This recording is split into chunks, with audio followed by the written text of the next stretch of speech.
Good morning, everyone. Dr. Garrett here, and it is a little later on this Saturday, snowy Saturday morning.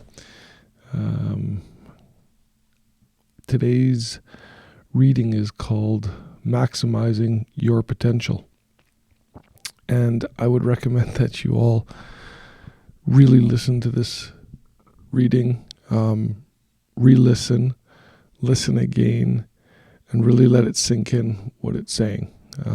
This is one of the best. I'd like to quote something to you from George B. Leonard's excellent book, Education and Ecstasy. He asks, who is this creature we would educate so joyfully? What are his capacities? Can he really be changed? Will great efforts yield us great gains?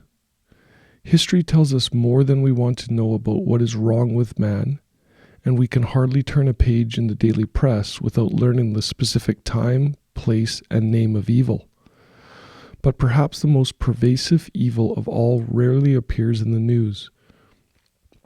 This evil, the waste of human potential, is particularly painful to recognize, for it strikes our parents and children, our friends and brothers, ourselves.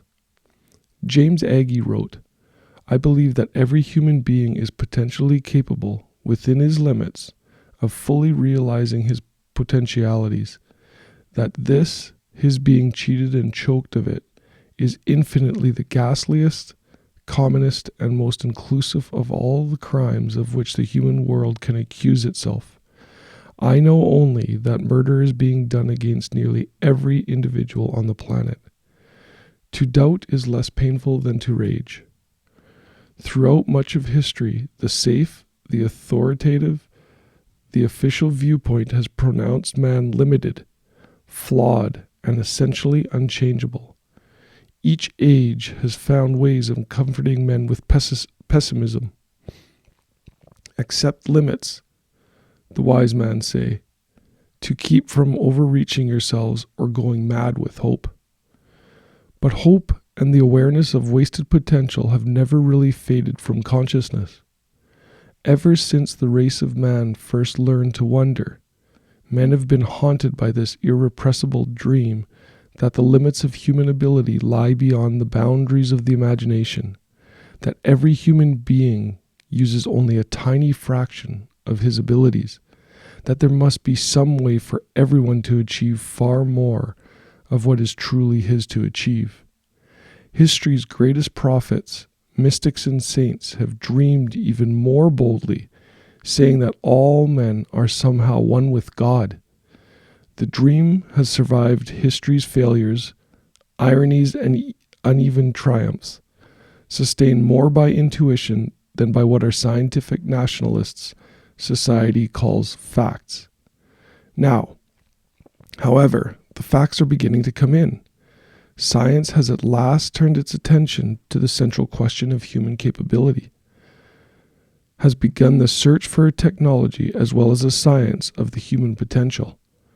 Men in varied fields, sometimes unknown to each other, sometimes disagreeing on method, philosophy, and even language, are coming to startling similar conclusions that make pessimism about the human prospect far more difficult than before. These men, neurologists, psychologists, educators, philosophers, and others, are making what may well be the century's biggest news. Almost all of them agree that people now are using less than 10% of their potential abilities. Some put the figure at less than 1%. The fact of the matter is that anyone who makes a responsible and systematic study of the human animal eventually feels the awe that moves Shakespeare to write, "What a piece of work is a man, how noble in reason, how infinite in faculty." So, like I said, go back and re-listen to this one. I think this is the one that, if anything, will motivate you to the reality or the understanding that we are unlimited. Over the ages, I love how he says that, like over the ages, everyone has agreed on the fact that we are limitless. It's lasted for eons and centuries that we are unlimited. It's this paragraph. But hope and the awareness of wasted potential have never really faded from consciousness. Ever since the race of man first learned to wonder, men have been haunted by this irrepressible dream that the limits of human ability lie beyond the boundaries of the imagination, that every human being uses only a tiny fraction of his abilities, right? We always hear that we only use 10% of our brain. This is 10% of your entire abilities. That there must be some way for everyone to achieve far more of what is truly his to achieve. History's greatest prophets, mystics, and saints have dreamed even more boldly, saying that all men are somehow one with God, meaning that we're one with the Creator. If the God is a creator and that's his job and we're one with him, then aren't we here and meant to create?